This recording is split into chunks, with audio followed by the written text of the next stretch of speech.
100 karatlıq brilyant müziği alaram, nə istəsən alaram. Doğru da. Bəs necə? O zaman gələrəm. Bilirəm gələrsən. Belə canımsa.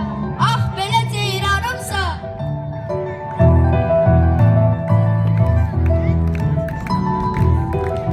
Sensin kaldır. Tez tez.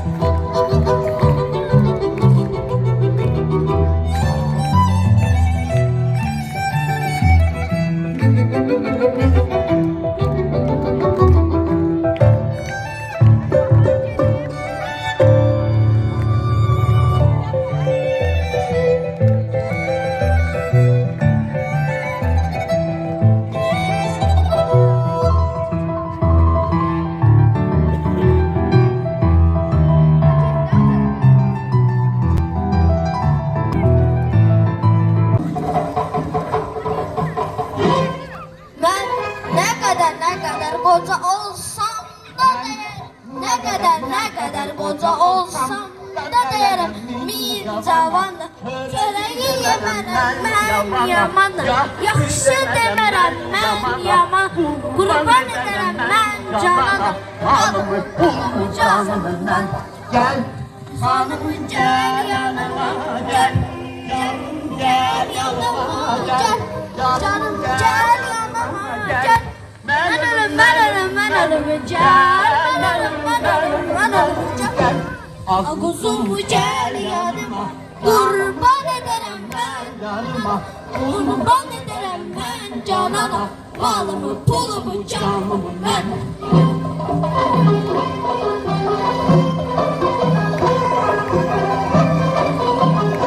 gel hanım Hanımı gəl yanıma gəl.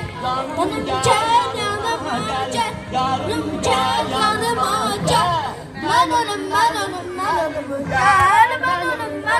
Mən ölüm gəl. Ağuzum Gəl yanıma. Qurban edərəm mən yanıma. Qurban edərəm mən canana. malımı pulumu canımı ben.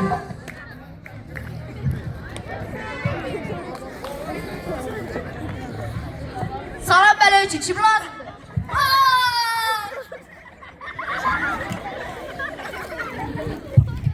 Dur.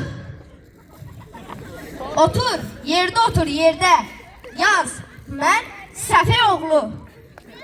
Yaz, mən Səfi oğlu Seymullah, Kosanın bahar qızını qaçırmışam.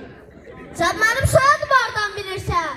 Sizin nəsildə hamı səfeh donsuzda. Yaz, onun yerinə, onun anası Gülbadamı istəyirəm. İstəmirəm. İstəyirsən.